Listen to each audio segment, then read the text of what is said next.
Et salut YouTube! Aujourd'hui on se retrouve dans une nouvelle vidéo dans laquelle nous allons parler de domotique. Allez, c'est parti.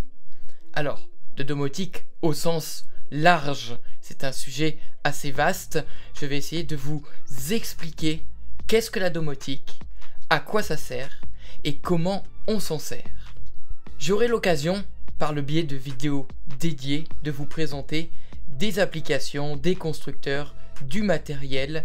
Cette vidéo est principalement là pour vous présenter et vous expliquer le concept de la domotique. La domotique, qu'est-ce que c'est? C'est un système permettant de connecter notre domicile à notre box internet et de pouvoir le contrôler via notre smartphone, qu'on soit à l'intérieur du domicile ou à l'extérieur.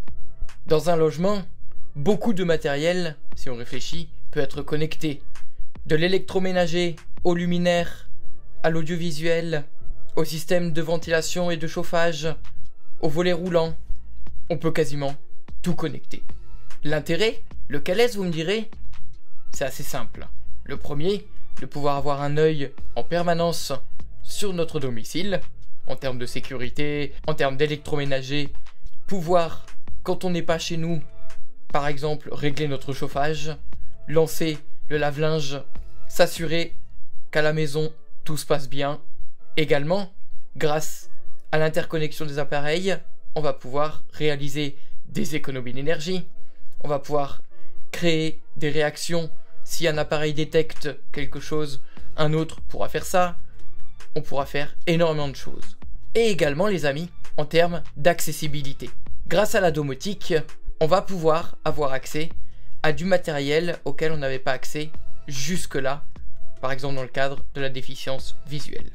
Explication maintenant, comment cela fonctionne. La domotique s'est démocratisée très fortement ces dernières années, à tel point que énormément de constructeurs se sont mis à proposer du matériel connecté. Chacun y est allé avec sa manière, c'est-à-dire chacun a développé son application et contrôle son périphérique. Oui, ça marche toujours comme ça, les amis. La méthode la plus simple consiste à piloter notre ou nos appareils avec l'application du constructeur. Cependant, c'est une méthode qui peut être un petit peu fatigante au long terme, surtout si notre maison est un peu fournie en termes de matériel. C'est compliqué, en fonction de nos besoins et de ce qu'on recherche, d'avoir tout le matériel chez le même constructeur. Donc, forcément, qui dit une marque différente, une application différente. En plus, en termes d'applications différentes, on peut avoir la surprise, dans le cadre de l'accessibilité, d'avoir une accessibilité bien d'un côté, moins bien de l'autre. On peut vite se retrouver avec 50 applications sur notre téléphone pour contrôler chacune un ou quelques périphériques. Des grands constructeurs comme Apple, Google et Amazon ont proposé une solution qui est, on va dire, un peu le meilleur de tous les mondes. C'est-à-dire essayer de regrouper tout ça au sein d'un même protocole et d'une seule et même application. Dans le cadre d'Apple, le protocole c'est HomeKit avec l'application maison. Dans le cadre de Google, c'est Google Assistant. Amazon, ils ont également leur protocole. Il en existe d'autres, les amis, mais comme dit, je ne pourrai pas tout vous détailler et tous vous les présenter. Je vais parler, en règle générale, des grands de ce nom. Dans mon cas, par exemple, j'utilise principalement HomeKit d'Apple. L'avantage, il est de dire, ok, vous voulez intégrer HomeKit, ce qui permet de pouvoir être contrôlé ou depuis l'application maison d'Apple, ou en standard depuis votre propre application, et également d'être contrôlé par les assistants vocaux. Beaucoup de constructeurs ont joué le jeu et jouent encore le jeu, ou d'être compatible avec Google, avec Apple, avec Amazon, ou avec certains des trois. C'est sûr que HomeKit est un protocole dédié à l'univers Apple, donc pas très ouvert. Contrairement, par exemple, à Google ou Amazon, où eux, pour le coup, c'est plus ouvert. Il y a beaucoup de matériel qui fonctionne, par exemple, en prise en charge avec Google ou avec Amazon et pas avec Apple. Ou inversement, il y a du matériel qui fonctionne avec Apple et, par exemple, pas Google. Vous avez certainement compris que, oui, on arrive à simplifier un petit peu les choses grâce à ces protocoles qui regroupent un peu tout le monde, mais c'est pas encore l'idéal. D'une part parce qu'on retrouve encore beaucoup de constructeurs qui la jouent un petit peu indépendant, ou on retrouve encore des constructeurs qui ne sont pas intégrés dans les 3 protocoles. On retrouve beaucoup de monde compatible Google Assistant ou Amazon, mais chez HomeKit, ça peut coincer. On s'arrête pas là dans l'innovation. Est sorti, il n'y a pas si longtemps que ça maintenant, un protocole qui s'appelle Matter et qui est le Saint Graal, je pourrais vous dire les amis. En gros, Matter est là pour dire, bon, allez, balle au centre, on rejoue. Le concept est de faire en sorte que qui rejoint Matter devient compatible avec tout protocole. Matter, c'est HomeKit, Matter, c'est Google Assistant. En fait, Matter est un protocole qui a pour vocation d'être exploitable par tout le monde et pour tout le monde. Et ça, c'est une excellente idée. Il existe beaucoup de matériels qui sont par exemple pas HomeKit, qui vont être Matter, donc de facto vont devenir HomeKit. Alors vous me direz, ah super, ça veut dire qu'on pourra tout faire depuis une seule et même application. Oui, en règle générale les amis, vous pourrez tout contrôler, si vous le souhaitez par exemple, depuis l'application, si le matériel est Matter. Trop cool, non? Matter va aussi apporter quelque chose d'important, l'interopérabilité entre les appareils. À l'heure actuelle, vous avez un appareil par exemple qui est compatible HomeKit, un autre Google Assistant, un autre rien, bah c'est du matériel qui ne pourra pas communiquer avec d'autres outils. Si tout le monde parle le même langage, c'est plus simple pour faire des programmations, pour faire des automatismes. C'est comme, finalement, avec les êtres humains. La barrière, souvent, c'est la barrière de la langue. On n'est pas capable de tous communiquer les uns avec les autres parce qu'il y a la langue. Mais si maintenant tout le monde parle la même langue, c'est beaucoup plus simple pour communiquer. Et ben dans la domotique, c'est pareil. L'avantage de Matter, c'est que qui est Matter parlera la même langue pour tout le monde. Et ça, c'est un super point. Vous pourrez faire communiquer vos volets roulants avec votre système de chauffage, avec vos électroménagers, avec vos luminaires et systèmes audiovisuels, tout en prenant en considération que les constructeurs ne sont pas forcément les mêmes, qu'à la base, les protocoles sont pas forcément les mêmes, tout ça dans une grande transparence. C'est l'idéal, qu'est-ce que vous en pensez? Parlons un petit peu de technique maintenant. C'est un petit peu important, je vais pas trop rentrer dans le détail pour pas que ce soit usant et pour que ça puisse parler à tout le monde. Il est important de savoir comment cela fonctionne. La domotique, comme je l'ai dit tout à l'heure, c'est étendu avec tellement à la base de protocoles, de fonctionnement, etc. C'est pareil pour le côté technique. Il y a 2 types de communication pour le matériel. La filaire et la sans fil. Je vais vous parler principalement de la sans fil, c'est celle qui est le plus utilisée dans le cadre domestique à l'heure actuelle. La domotique sans fil se présente sous la forme d'une communication Wi-Fi, le Bluetooth, le Zigbee, Threads et bien d'autres encore. Alors concrètement, comment cela fonctionne? Le principe, il est tout simple, de faire communiquer le matériel voulu avec votre box internet. Et la box internet fera le lien avec l'application ou votre ordinateur en fonction du protocole utilisé. Ça c'est pour de la technique, en somme, très basique. Pour comprendre un peu plus comment cela fonctionne, dans le cadre du Wi-Fi, prenons le cadre d'une prise connectée par exemple, elle va venir se connecter en Wi-Fi à la box, et après on la perd à l'application, avec les services qui vont bien, etc. Tout est parfait. Dans le cadre du Bluetooth, en règle générale, il va falloir quelque chose pour réceptionner ce signal. Les box internet ne sont pas forcément Bluetooth, ce sera ou votre smartphone, mais pour cela il faut être à portée de l'appareil, ou un concentrateur. Le concentrateur, c'est le cœur du système des protocoles qui sont là pour rassembler tout le monde. Prenez par exemple Apple, avec HomeKit, un concentrateur, c'est une Apple Télé ou un HomePod. Chez Google, c'est l'enceinte Google Home. Chez Amazon, c'est pareil, c'est leur enceinte. Le principe est que ce matériel va venir se connecter à votre matériel de domotique par le biais du Bluetooth ou d'autres technologies comme on va pouvoir le voir par la suite. En gros, le concentrateur, comme son nom l'indique, il est là pour concentrer tout le monde et dire « Venez tous ici, je me charge de réceptionner ce que vous me dites, je vous envoie les informations et moi je me charge de communiquer le reste donc à la box et aux applications tiers. » Il y a d'autres constructeurs, et il y en a plusieurs d'ailleurs, qui proposent ce qu'on appelle un pont. Un pont de connexion, c'est ce qui fait le lien entre le matériel lui-même et la box internet. Notamment pour le matériel Zigbee. Le Zigbee, c'est du Bluetooth, basse consommation, mais c'est du Bluetooth qui permet d'être chaîné. Vachement pratique, je vous l'expliquerai un petit peu après dans les avantages de chacun et les inconvénients. Prenez l'exemple de Philips avec leur gamme U. Le matériel fonctionne en Zigbee.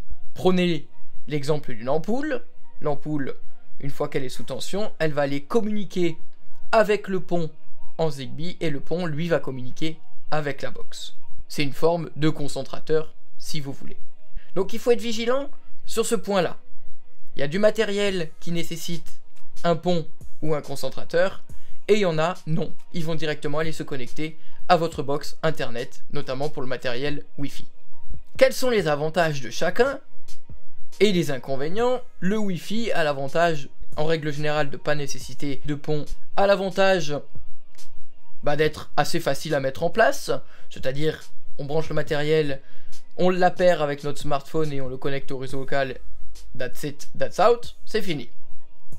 Ça a le désavantage par contre, c'est qu'un réseau Wi-Fi, on peut pas non plus le surcharger avec des appareils en illimité, c'est assez embêtant.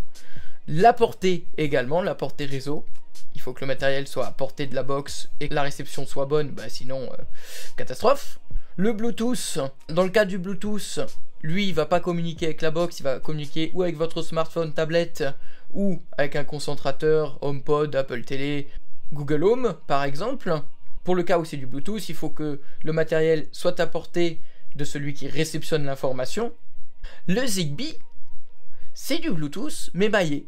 Le Zigbee qui a été standardisé dans le cadre de la domotique, qui est en fait et du Bluetooth basse consommation, donc qui peut être intégré à des appareils fonctionnant sur pile et qui ne seront pas très énergivores, et qui surtout ont l'avantage de pouvoir être maillés.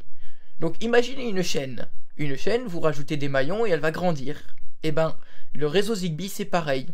C'est-à-dire que chaque matériel compatible Zigbee pourra faire office de répétiteur si vous voulez, ou de prolongateur de portée réseau. C'est vachement bien dans le cas où vous avez un grand logement, ou des logements avec des gros murs bien épais où le réseau passe pas bien.